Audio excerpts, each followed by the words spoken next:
UP board class 10th subject math exercise चल रही थी 13.30। तो volume and surface area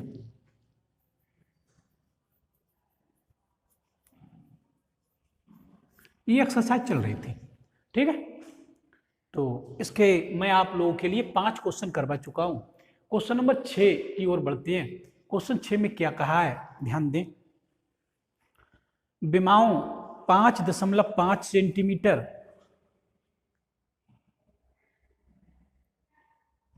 into 10 centimetre और इंटू 3.5 सेंटीमीटर, ये 5.5 सेंटीमीटर ही है, सही। तो बाला ये घनाभ बनाने के लिए, ये घनाभ है, ये एक घनाभ की विमाएं दी हुई है, ये घनाभ है, तो ये घनाभ की विमाएं दी हुई है, ठीक। तो मैं ये घनाभ बना दे रहा हूं, ये घनाभ है। घनाभ का मतलब है संदूक के आकार की कोई आकृति, ठीक। तो ये घनाभ है। इस घनाभ की भुजाएं भी दे रखी हैं, भुजाएं दे रखी हैं। एक तो भुजा दे रखी है लंबाई L 5.5 सेंटीमीटर, ये लंबाई है। ये इसकी चौड़ाई है B, चौड़ाई को B से लिखे दे रहा हूं, और चौड़ाई कही है ना 10 सेंटीमीटर, 10 सेंटीमीटर। और ऊंचाई इन्होंने कही है, ऊंचाई के लिए कहा है 3.5 सेंटीमीटर। तो ऐसा घनाभ है, लेकिन ये जो घनाभ है ये ठोस बनाना है बिल्कुल। और बनाना काय से है, काय से ये घनाभ बनाना है। क्वेश्चन में कहा गया है कि 1.75 सेंटीमीटर व्यास और 2 मिलीमीटर मोटाई वाले चांदी के सिक्कों को गलाना है आपके लिए। तो ये चांदी के सिक्के हैं आपके पास। चांदी के सिक्के सभी लोगों ने देखे हैं। चांदी के सिक्के यदि नहीं देखे हैं तो आप लोगों ने रुपए वाले सिक्के तो देखे ही, ठीक है। तो यहां से उसी प्रकार के चांदी के सिक्के होते हैं। तो ये चांदी का सिक्का है कोई, ठीक है। ये इसकी मोटाई दिखाई गई है।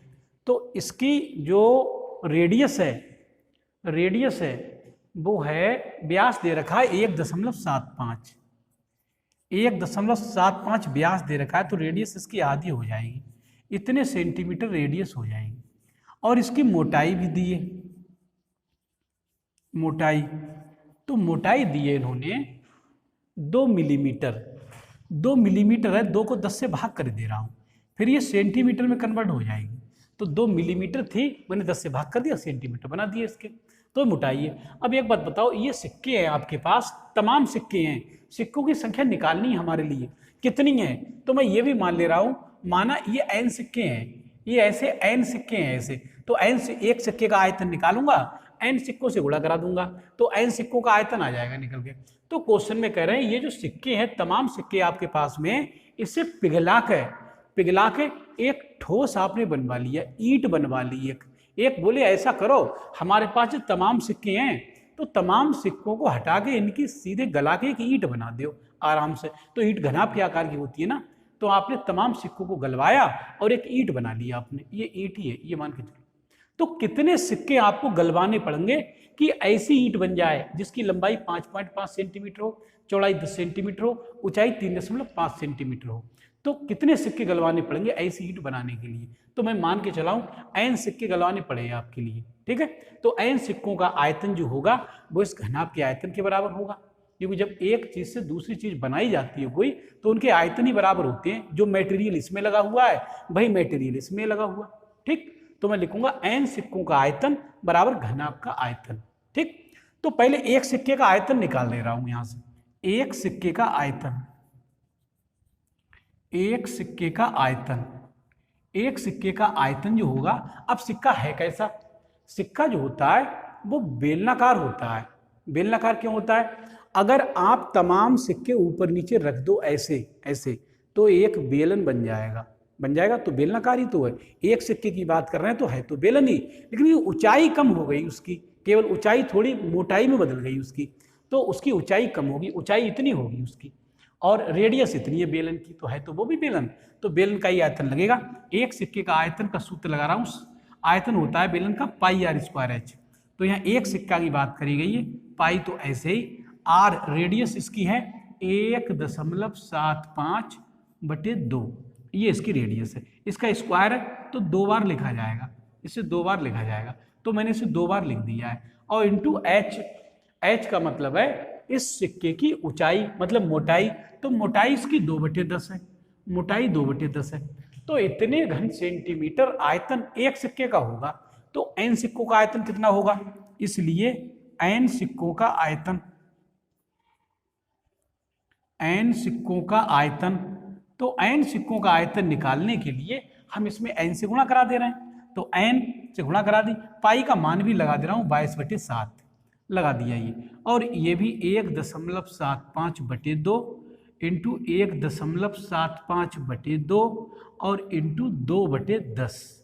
इतने घन सेंटीमीटर, इतने घन सेंटीमीटर ये n सिक्कों का आयतन होगा, और ये बराबर काय के होगा? इस घनाभ के, क्योंकि इस n सिक्कों से घनाभ ही तो बनाया है। अब मैं घनाभ का आयतन निकालूंगा, ध्यान दें, इसे तो मिटा दे रहा हूं अब। तो घनाभ का आयतन तो मैं लिख दे रहा हूं, घनाभ का आयतन बराबर, यहां लिखे दे रहा हूं, घनाभ का आयतन V बराबर होगा ये n सिक्कों का आयतन, n सिक्कों का आयतन। तो n सिक्कों का आयतन हम लोग निकाल चुके हैं, n गुणा 22/7, और कुछ मैं इसमें काट भी दे रहा हूँ, कुछ कट भी जाएंगे, जैसे ये 2 एकम 2 और 2 से ये 2 कट गए, ठीक है, तो वहाँ 1 बचा, और यहाँ से 7 से ये 2 से ये भी कट जाएंगे, 2 एकम 2 2 एकम 2 ये भी कट गए 2 से, 7 से ये भी कट जाएंगे, 7 दूनी 14 और 3 17 कट जाएंगे, ये पॉइंट लगा के 7 दूनी 14 और बच्चे 3 तो 35 हो गए, 7 पंजे 35, ये भी कैंसिल हो गए। तो n सिक्कों का आयतन आया n इंटू 11, n और गुणा में लिखे हुए 11 ये आ गए, और इसके बाद में 0.25 इंटू 0.25, और 0.25 के बाद में है आगे आपके ये 1.75 और अपॉन में 10 रह गए अभी, ये 10 रह गए, ये वाले 10 रह गए, ये तो एक मिला, एक लिखो या ना लिखो वो तो मल्टीप्लाई होकर इतना ही आएगा, तो यही बचे ना, बराबर बराबर घनाभ का आयतन क्या होगा? घनाभ का आयतन होगा लंबाई इंटू चौड़ाई इंटू ऊंचाई, तो लंबाई तो इसकी 5.5, लंबाई, चौड़ाई है 10 और इंटू ऊंचाई है इसकी 3.5, ठीक, तो ये इस आयतन के बराबर होगा। अब मैं n का मान कैलकुलेट कर दे रहा हूँ, यहाँ से n बराबर ये साइड से मिलेंगे 5.5 इंटू 10 इंटू 3.5, तो ये 10 जब ये मल्टीपल के सब अपॉन में आएंगे इसके नीचे, तो 10 तो ऊपर रुकेंगे जाके, ये 10 तो ऊपर चले जाएंगे, ये क्योंकि ये बटे में आएंगे थर्ड लाइन में, तो ये तो ऊपर चले जाएंगे, केवल ये रह जाएंगे अपॉन में इसके, ये रह जाएंगे 11 रह जाएंगे एक, और इंटू 0.25 रह जाएंगे, और इंटू ये 1.75 रह जाएंगे, ठीक है, ये रह जाएंगे केवल, ये 10 ऊपर पहुंच गए, तो ये n का मान कैलकुलेट हो रहा है। अब ये कितना आ रहा है हल होकर, मैं हल भी कर रहा हूं, आपके सामने ही हल कर रहा हूं, देखो ध्यान दें, इसमें मैं क्या कर रहा हूं, एक 0 बढ़ा दे रहा हूं, इसमें 0 इसमें बढ़ा दिया, 2 के बाद दशमलव इसमें हो गया, 2 के बाद इसमें, ये दशमलव तो इनका तो कैंसिल हो जाएगा जी, ये तो कैंसिल, इसमें 2 के बाद दशमलव है, तो 2 0 और बढ़ा दे रहा हूं, और इसका भी दशमलव कैंसिल कर रहा हूं, ठीक है, ठीक। अब यहां से ये रह गए, तो इसका दशमलव हटाने के लिए 1 0 यहां बढ़ा दे रहा हूं, यहाँ 110 कर दे रहा हूं, और इसका भी दशमलव कैंसिल कर दे रहा हूं, तो n का मान कितना आया? n का मान आया ऊपर 55 इंटू 10 और इंटू ये 350 हो गए, और इंटू 1000 हो गए, और अपॉन में, अपॉन दशमलव सभी कैंसिल कर दिए अब मैंने, 110 इंटू 25 और इंटू 175, ठीक, ये सब मिलेगा। तो 175 दूनी 350 होते हैं, ये दुगने बार पहुंच जाऊंगा। देखो 2 पंजे 10, 2 सत्ते 14 और 1 15, 2 एकम 2 और 1 3, पूरे कैंसिल होगा ये, ठीक है। ये आपका 1 0 से 1 0 यही काट दे रहा हूँ, ये वाला, ये 0 0 काट दे रहा हूँ। यहाँ 11 रहेगा, 11 से ये कट जाएंगे, 11 पंजे 55, ये कैंसिल हो जाएंगे, ठीक है। इस 5 से ये काट दे रहा हूँ, 5 पंजे 25, तो 5 से काट दे रहा हूँ यहाँ, 5 पंजे 25, 5 से काट दे रहा हूँ, 5 पंजे 25, ये आया आपके। और इन 5 से ये वाले काट दे रहा हूँ, इन 5 से, ये 5 से 5 दूनी 10 और 2 0 ये मिले आगे के ये वाले, ये कैंसिल टोटल। तो n का मान कैलकुलेट हो गया कंप्लीट, ठीक है। n का मान कैलकुलेट हो गया कंप्लीट। n का मान कितना आया है, n बराबर, ध्यान दे, n बराबर 200 की 2 की गुणा हो जाए तो 400 मिलेगा आपके लिए, ये 400 मिलेगा, ठीक है। तो n का मान कितना आया कैलकुलेट होकर, 400 आया। तो मैं समझता हूं कि n का मान 400 होगा। ये जो सिक्के गलाए थे आपने, 400 सिक्के गलाने पड़ जाएंगे। तो 400 सिक्के गलने के बाद ये घनाभ आपका ठोस घनाभ बन जाएगा, एक ईंट बन जाएगी आपके पास में, ठीक। तो मैं समझता हूँ ये कोई कठिन क्वेश्चन नहीं था।